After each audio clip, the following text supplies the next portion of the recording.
Hello friends, welcome back to my channel. Friends, आज हम आपके साथ में व्रत में खाए जाने वाले साबूदाने के बड़े की रेसिपी शेयर करेंगे और ये बड़े हम दो तरीके से बनाएंगे। तो प्लीज़ वीडियो को एंड तक ज़रूर देखिएगा क्योंकि हम इन बड़ों में एक ख़ास चीज़ मिलाएंगे जिसकी वजह से ना तो ये बड़े टूटेंगे और ना ही ऑयली बनेंगे। और साथ ही साबूदाना बड़ों के साथ में खाई जाने वाली व्रत वाली चटनी भी बनाएंगे। तो चलिए रेसिपी बनाना शुरू करते हैं। लेकिन रेसिपी बनाने से पहले हम आपसे एक रिक्वेस्ट करना चाहते हैं कि प्लीज़ अगर आपको हमारा ये वीडियो पसंद आए, रेसिपी अच्छी लगे तो प्लीज़ हमारे वीडियो को लाइक करना, शेयर करना और कमेंट करना बिल्कुल मत भूलिएगा। और साथ ही हमसे जुड़ने के लिए हमारे चैनल को सब्सक्राइब भी कीजिएगा और साथ ही बेल आइकन को दबाना बिल्कुल मत भूलिएगा ताकि हमारे आने वाले वीडियोस की नोटिफिकेशन आप तक सबसे पहले पहुंच सके। तो चलिए बड़े बनाना शुरू करते हैं और साथ ही हम आपको इसकी सामग्री भी बताते जाएंगे। साबूदाना के बड़े बनाने के लिए हमने यहाँ पर एक कटोरी छोटा वाला साबूदाना लिया है और अब हम इस साबूदाना को एक बड़े से बोल में डाल देंगे। साबूदाना डालने के बाद अब हम साबूदाना को 2-3 पानी से अच्छे से वॉश करेंगे। लेकिन हम साबूदाना को बहुत ज़्यादा रगड़ कर साफ़ नहीं करेंगे बल्कि हल्के हाथों से रब करते हुए साबूदाना को साफ़ करेंगे ताकि साबूदाना में जो स्टार्च होता है वो अच्छे से निकल जाए। देखिए, अगर आपको दिख रहा हो तो ये देखिए साबूदाना में जो हमने पानी डाला है वो वाइट सा हो गया है। क्योंकि साबूदाना में स्टार्च है और इसी स्टार्च को हमें वॉश करके हटाना है। और ये देखिए साबूदाना को हमने 2-3 पानी से अच्छे से वॉश कर लिया है और अब हम साबूदाना में डालेंगे पानी। ये देखिए हमने यहाँ पर लगभग आधी कटोरी से भी कम पानी का यूज़ किया है। जितना साबूदाना का लेवल होगा उतना ही हम साबूदाना में पानी डालेंगे। और पानी डालने के बाद अब हम साबूदाना को लगभग 2 घंटे के लिए ढक कर रख देंगे ताकि साबूदाना अच्छे से फूल जाए। और ये देखिए 2 घंटे बीत चुके हैं और साबूदाना अच्छे से फूलकर तैयार हो गया है। ये देखिए साबूदाना ने सारा पानी भी सोख कर लिया है और अच्छे से फूल भी गया है और एक एक साबूदाना बिल्कुल अलग अलग है। देखिए जब हम साबूदाना को दबा रहे हैं तो साबूदाना आसानी से फूट जा रहा है। साबूदाना फूलकर तैयार हो गया है।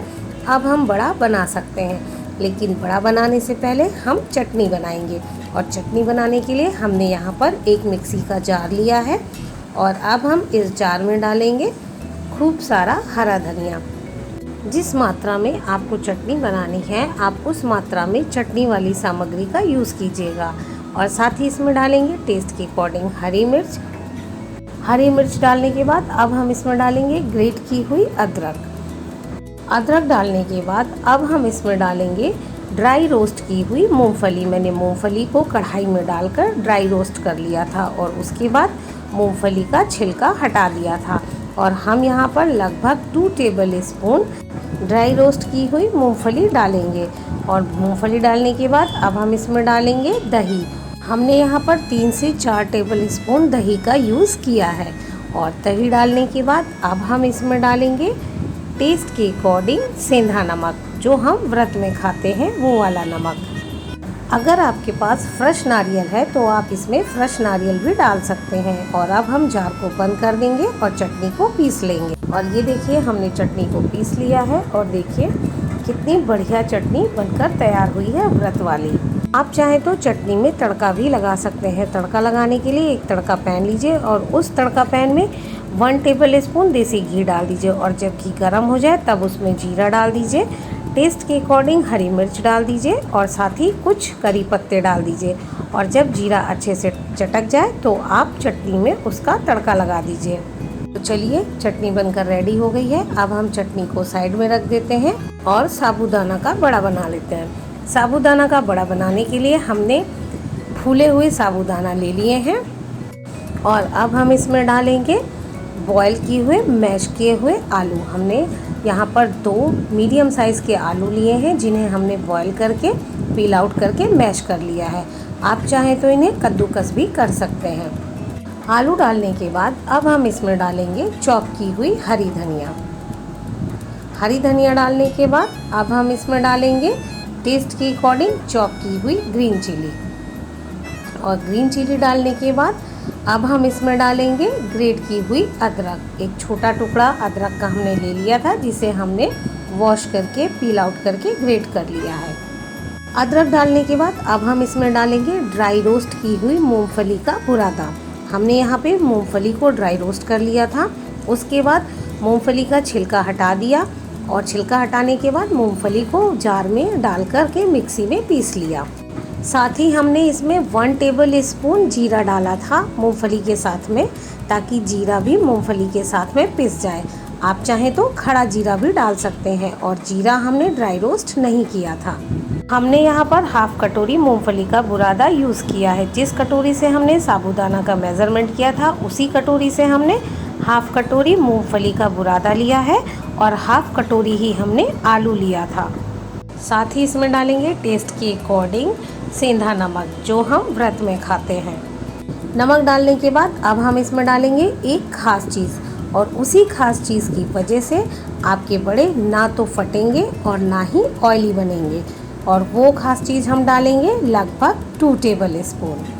और वो खास चीज़ डालने के बाद अब हम इन सभी को अच्छे से मिक्स कर देंगे। लेकिन मिक्स करने से पहले हम अपने हाथों को अच्छे से वॉश कर लेंगे। और ये देखिए साबूदाना के बड़े का मिक्सचर बनकर तैयार हो गया है। और देखिए साबूदाना का ये जो मिक्सचर है ये बहुत अच्छे से बाइंड हो रहा है। ये देखिए, इसका मतलब कि जो हमने साबूदाना के बड़े का मिक्सचर बनाया है वो बिल्कुल परफेक्ट है। तो चलिए अब साबूदाना के बड़े बनाना शुरू करते हैं। और बड़े बनाने के लिए मैंने पहले ही कढ़ाई को गैस पे रख दिया है, गैस को ऑन कर दिया है, और कढ़ाई में मैंने मूंगफली का तेल यूज़ किया है। आप चाहें तो देसी घी का भी यूज़ कर सकते हैं। जब तक ऑयल गर्म हो रहा है, चलिए हम बड़ा बनाकर तैयार कर लेते हैं। और बड़ा बनाने के लिए हम साबूदाना के बड़े वाले मिक्सचर से थोड़ा सा मिक्सचर हाथों में लेंगे। जितना बड़े साइज़ का बड़ा आप बनाना चाहते हैं, उसी हिसाब से मिक्सचर को हाथों में लेंगे और उसके बाद हाथों से दबाते हुए एक बॉल का शेप देंगे। ये देखिए कुछ इस तरीके से। और बॉल का शेप देने के बाद अब हम बड़े को हाथों से पेड़े का शेप दे देंगे दबाते हुए। ये देखिए, और जो बड़े के एजेस हैं या किनारे हैं, उन्हें हम ऐसे हाथों से दबाते हुए सही करेंगे। ये देखिए, और ये देखिए एक बड़ा बनकर तैयार हो गया। और इसी तरह हम सारे बड़े बनाकर तैयार कर लेंगे। और ये देखिए थोड़ा सा मिक्सचर हमने बचा लिया है, ताकि हम इससे दूसरे तरीके के साबूदाने के बड़े बनाएंगे। और बाकी मिक्सचर से हमने ये देखिए साबूदाने के बड़े बनाकर तैयार कर लिए हैं। और ऑयल भी गर्म हो चुका है। तो चलिए अब हम इन्हें फ्राई करते हैं। ये देखिए ऑयल अच्छे से गर्म हो चुका है, लेकिन बड़ों को फ्राई करने से पहले हम एक छोटा सा बड़ा ऑयल में डालेंगे, ताकि हम ये देख सकें कि जो हमने साबूदाना के बड़ों का मिक्सचर बनाया है वो सही है कि नहीं। अगर हमारा बड़ा टूट जाता है या फट जाता है, तो आप समझ लीजिए कि उस मिक्सचर में नमी है और उसमें कुछ कमी है। और ये देखिए अब हम इस बड़े को पलट देंगे, और देखिए बड़ा ना तो कहीं से टूटा है और ना कहीं से फटा है। यानी जो हमने बड़ों का मिक्सचर बनाया है वो बिल्कुल परफेक्ट है। तो चलिए अब हम बड़ों को फ्राई कर लेते हैं। और अब हम इस छोटे वाले बड़े को निकाल लेंगे, और उसके बाद जो हमने बड़े बनाए हैं उन्हें ऑयल में डाल देंगे।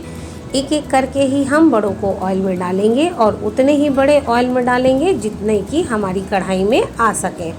एक बात का ध्यान रखिएगा कि जब भी हम साबूदाने के बड़े फ्राई करेंगे तो उन्हें हम हाई फ्लेम पर ही फ्राई करेंगे, क्योंकि अगर हम धीमी आंच में बड़ों को फ्राई करेंगे तो बड़े ऑयल को ज़्यादा सोख करेंगे, जिसकी वजह से बड़े ऑयली बनेंगे। चलिए अब हम बड़ों को पलट देते हैं, और बड़ों को हम तभी पलटेंगे जब बड़े नीचे से थोड़ा सा हार्ड हो जाएंगे या पक जाएंगे। और इसी तरह बड़ों को पलटते हुए हम दोनों साइड से गोल्डन ब्राउन होने तक पका लेंगे। और ये देखिए बड़े दोनों साइड से गोल्डन ब्राउन हो चुके हैं, यानी बड़े अच्छे से पक गए हैं। और देखिए कितने फूले फूले बड़े बने हैं। और अब हम इन्हें एक प्लेट में निकाल लेंगे। हम आपको बड़े को पास से दिखा देते हैं। देखिए कितने बढ़िया क्रिस्पी और फूले फूले बड़े बनकर तैयार हुए हैं। और इसी तरह हम सारे बड़े बना लेंगे। चलिए अब हम दूसरे तरीके से बड़े बनाते हैं, और दूसरे तरीके से हम बड़े बनाएंगे अप्पे पैन में। और अप्पे पैन में बड़े बनाने के लिए पहले हम अप्पे पैन में थोड़ा सा ऑयल लगा देंगे। हमने यहाँ पर मूंगफली के तेल का यूज़ किया है, आप चाहें तो देसी घी का भी यूज़ कर सकते हैं। क्योंकि हमारे पास बड़ों का मिश्रण बहुत ज़्यादा नहीं है, इसलिए जितने अप्पे पैन में बड़े आएंगे उतने ही हम बनाएंगे। अप्पे पैन में बड़े बनाने के लिए हम थोड़ा सा मिश्रण हाथों में लेंगे और उसकी बॉल बनाएंगे, ये देखिए। और इसी तरह हम सारी बॉल बना लेंगे, और बॉल बनाने के बाद हम इस अप्पे पैन में इस बॉल को रख देंगे। और ये देखिए हमने सारी बॉल बनाकर अप्पे पैन में रख दिया है। और अब हम इस अप्पे पैन को गैस पर रख देंगे और गैस को ऑन कर देंगे। और ये देखिए अप्पे पैन को गैस पर रखने के बाद, गैस को ऑन करने के बाद अब हम इसमें थोड़ा सा लगाएंगे मूंगफली का ऑयल। आप इसकी जगह पे देसी घी का भी यूज़ कर सकते हैं। और ऑयल लगाने के बाद अब हम अप्पे पैन को किसी प्लेट से या थाली से ढक देंगे। और ढकने के बाद अब हम इन्हें कम से कम 5 से 7 मिनट तक मीडियम फ्लेम पर पकने के लिए छोड़ देंगे। और ये देखिए 5 से 7 मिनट हो चुके हैं। चलिए अब हम इन्हें चेक कर लेते हैं और साथ ही इन्हें पलट भी देते हैं। और ये देखिए पलटने पर ये बड़े नीचे से गोल्डन ब्राउन हो गए हैं। और इसी तरह हम इन्हें दूसरी साइड से भी ढक करके 5 से 7 मिनट पका लेंगे, ताकि ये दूसरी साइड से भी गोल्डन ब्राउन हो जाए। चलिए अब हम इन्हें दोबारा भी चेक कर लेते हैं। और ये देखिए दूसरी साइड से भी पलटने पर बड़े गोल्डन ब्राउन हो गए हैं, यानी ये बड़े पक चुके हैं। और अब हम गैस को ऑफ कर देंगे और इन बड़ों को भी एक प्लेट में निकाल लेंगे। और ये देखिए फाइनली बड़े बनकर तैयार हो गए हैं। ये फ्राई किए हुए बड़े हैं जो हमने फ्राई किए थे। देखिए कितने बढ़िया और क्रिस्पी और क्रंची बड़े बनकर तैयार हुए हैं। और ये देखिए ये वो बड़े हैं जिन्हें हमने अप्पे पैन में बनाए थे, और इनमें घी और ऑयल बहुत कम मात्रा में यूज़ किया था हमने। आप चाहें तो इन बड़ों को सैलो फ्राई भी कर सकते हैं। चलिए अब हम आपको इन्हें तोड़कर दिखा देते हैं कि इन बड़ों में देखिए ऑयल बहुत ज़्यादा नहीं है। ये देखिए और देखिए कितने फूले फूले बड़े बनकर तैयार हुए हैं। देखिए मेरे हाथों में ऑयल बिल्कुल ना के बराबर लगा हुआ है, नहीं तो इनमें ऑयल नहीं है। हम आपको बड़ों को तोड़कर भी दिखा देते हैं। ये देखिए बिल्कुल भी बड़ों में आपको एक्स्ट्रा ऑयल नहीं दिखाई देगा। और ये देखिए कितने फूले बड़े बनकर तैयार हुए हैं। चलिए अब हम आपको वो ख़ास चीज़ बता देते हैं जो हमने इन बड़ों में मिलाई थी। हमने यहाँ पर मिलाया था लगभग 2 टेबल स्पून सिंघाड़े का आटा।